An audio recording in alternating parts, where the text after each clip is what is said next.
Baik, terima kasih atas kesempatan yang diberikan. Assalamualaikum warahmatullahi wabarakatuh.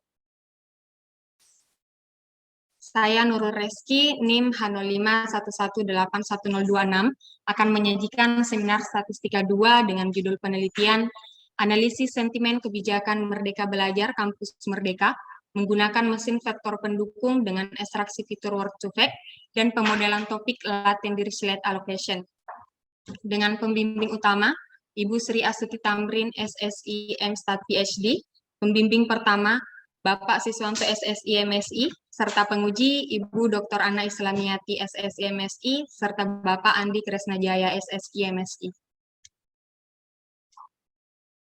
Baik, terdapat dua pokok bahasan yang akan saya paparkan, yaitu hasil dan pembahasan, serta kesimpulan dan saran. Namun sebelumnya, adapun rumusan masalah pada penelitian ini, yang pertama, bagaimana hasil klasifikasi sentimen kebijakan MBKM di Twitter menggunakan mesin vektor pendukung dengan ekstraksi fitur word to fact.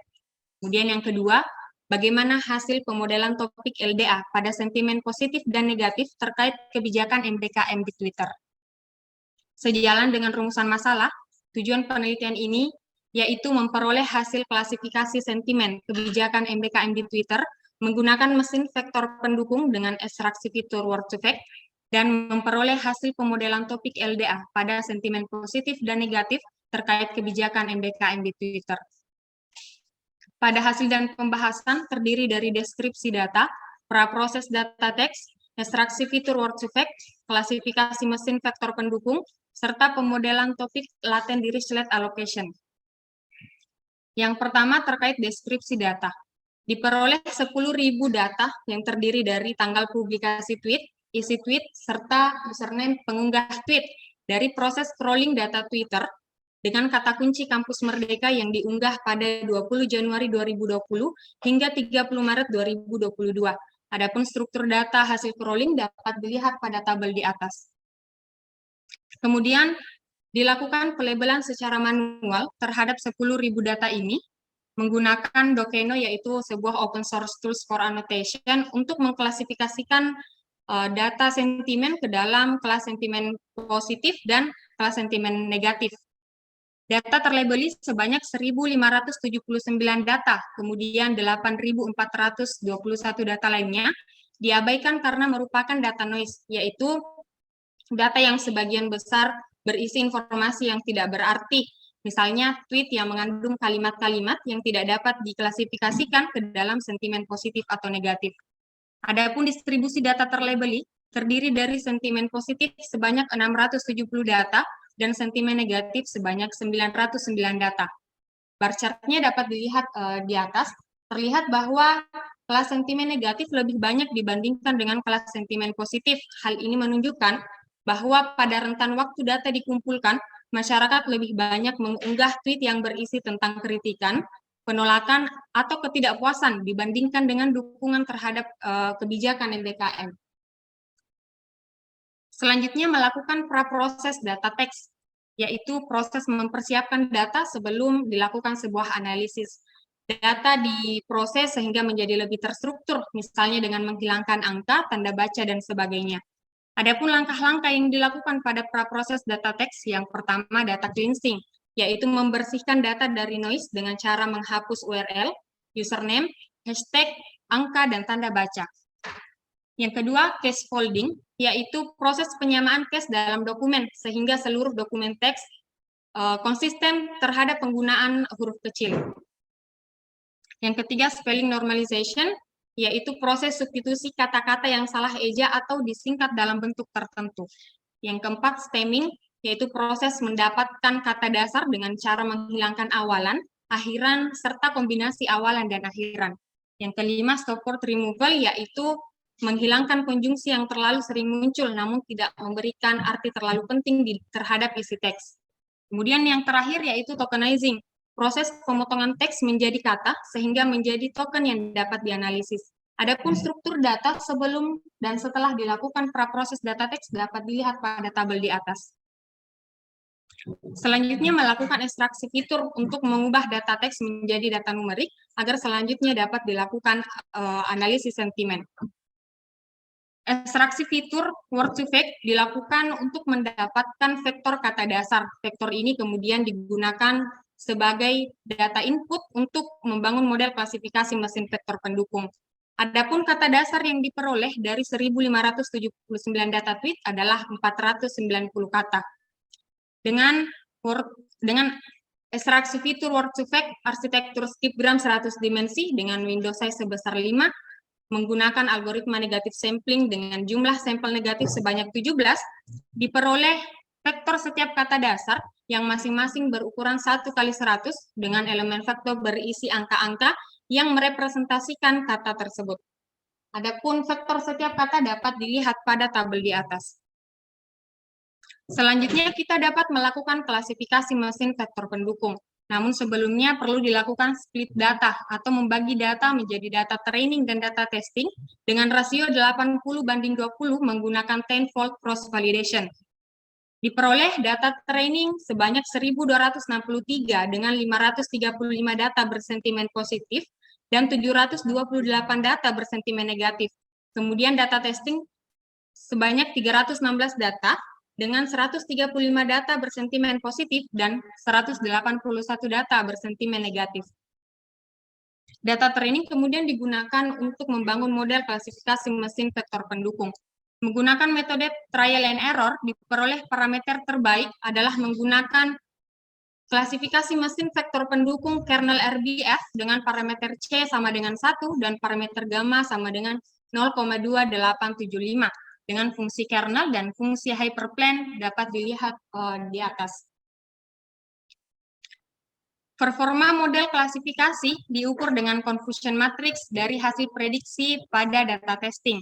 Berikut confusion matrix yang diperoleh. Data true negatif atau data aktual yang bersentimen positif yang terprediksi benar sebagai sentimen positif sebanyak 171 data. Kemudian data true negatif atau data aktual bersentimen negatif yang terprediksi dengan benar sebagai sentimen negatif sebanyak 113 data. Kemudian data false positif atau data aktual yang bersentimen positif namun salah terprediksi sebagai kelas sentimen negatif sebanyak 10 data. Kemudian data false negatif atau data aktual bersentimen negatif yang salah terprediksi sebagai sentimen positif sebanyak 22 data. Berdasarkan confusion matrix tersebut, diperoleh akurasi model sebesar 89,87% yang menunjukkan persentase prediksi kelas sentimen positif dan kelas sentimen negatif yang terprediksi dengan benar. Kemudian presisi sebesar 94,47% yang menunjukkan persentase data bersentimen positif yang terprediksi dengan benar terhadap keseluruhan data bersentimen positif yang terprediksi. Kemudian recall sebesar 88,60% yang menunjukkan persentase data bersentimen positif yang terprediksi dengan benar terhadap keseluruhan data aktual yang bersentimen positif. Kemudian terakhir F-measure sebesar 91,44% yang menunjukkan persentase presisi dan recall secara bersamaan. Berdasarkan model klasifikasi yang telah terbentuk, terprediksi kelas sentimen dengan distribusi kelas sentimen positif sebanyak 648 data dan kelas sentimen negatif sebanyak 931 data. Kelas sentimen terprediksi ini kemudian digunakan untuk melakukan pemodelan topik latent dirichlet allocation pada masing-masing kelas sentimen. Yang pertama, pemodelan topik LDA pada kelas sentimen positif. Dilakukan pengujian jumlah topik 2 hingga 100 dengan plot masing-masing jumlah topik dengan nilai coherence dapat dilihat pada plot di atas. Terlihat bahwa semakin banyak jumlah topik yang dimodelkan, maka nilai coherence-nya juga semakin meningkat. Namun, kenaikan nilai coherence paling signifikan terjadi pada titik jumlah topik 2 ke 5 dengan kenaikan sebesar 8,82%, sehingga jumlah topik yang dimodelkan pada pemodelan topik LDA kelas sentimen positif ini sebanyak 5 topik yang menghasilkan nilai coherence sebesar 0,44 dengan parameter alfa dan beta yaitu 0,1. Adapun 5 topik yang dimodelkan beserta 5 kata kunci yang berkontribusi paling besar terhadap pembentukan masing-masing topik dapat dilihat pada tabel di atas. Terlihat bahwa terdapat beberapa kata dengan orientasi negatif yang menjadi kata kunci pada pemodelan topik kelas sentimen positif, misalnya kata stres dan ribet. Hal ini dipengaruhi oleh kesalahan klasifikasi yang dilakukan sebelumnya. Selanjutnya, pemodelan topik LDA pada kelas sentimen negatif. Juga dilakukan pengujian pada jumlah topik 2 hingga 100 dengan plot terhadap nilai coherence dapat dilihat pada plot di atas. Terlihat bahwa semakin banyak jumlah topik yang dimodelkan, maka nilai coherence juga cenderung meningkat. Namun kenaikan nilai coherence paling signifikan terjadi pada titik jumlah topik 2 ke 5 dengan kenaikan sebesar 9,09%, sehingga jumlah topik yang dimodelkan pada pemodelan topik kelas sentimen negatif adalah 5 topik yang menghasilkan nilai coherence 0,38 dengan parameter alfa dan beta masing-masing 0,1. Nilai coherence adalah nilai yang merepresentasikan kemudahan interpretasi topik yang dimodelkan. Semakin tinggi nilai coherence-nya, maka topik yang dimodelkan juga semakin mudah diinterpretasikan atau dipahami. Nilai coherence pada pemodelan topik kelas sentimen negatif lebih rendah dibandingkan dengan nilai coherence pada pemodelan kelas sentimen positif.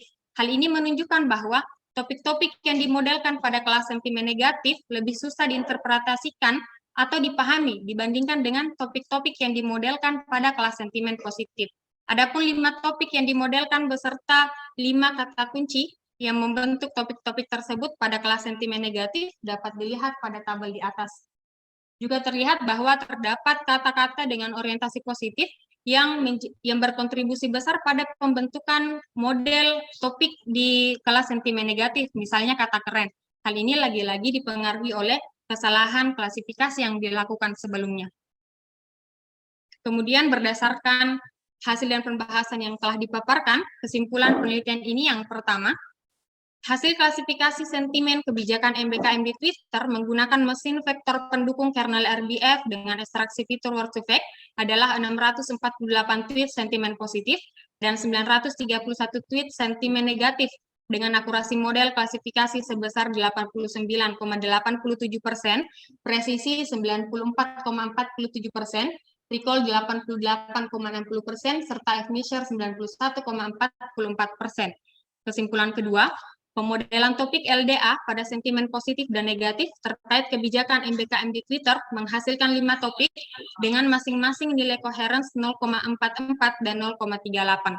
Sebagai saran pada penelitian berikutnya, yang pertama, dapat membandingkan penggunaan ekstraksi fitur word to fact dengan ekstraksi fitur yang lain terhadap performa beberapa model klasifikasi selain mesin faktor pendukung, seperti naive Bayes, nearest neighbor, dan sebagainya. Kemudian dapat melakukan estimasi parameter pada pemodelan topik LDA.